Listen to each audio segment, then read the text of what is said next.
Njengoba sekusele izinyanga ezintathu kuphela ukuthi kuphela isizini ka-2024-2025, iMamelodi Sundowns ibhekene nezinqumo ezibalulekile zokuthi yibaphi abadlali okumele yelule izinkondleka zabo nokuthi badedele.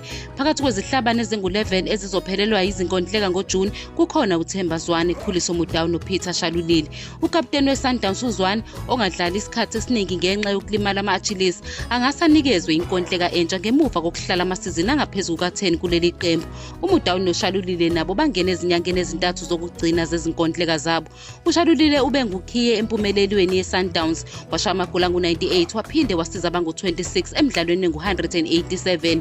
uMudau uzakhele udumo njengomunye wabadlali abadlala kwesokudla emuva ku-PSL, waba nesandla ekuvikeleni nasekuhlaseleni. Abanye abadlali abaphelelwe izinkondleka ngoJuni kubalwa uDivine Lunga, Terence Mashego, Masilo Alande, Jody February, Sipho Mbuli, Siphelele Mkhulisi, Mothobi Mvala, Musa Lebusa noRivaldo Conte.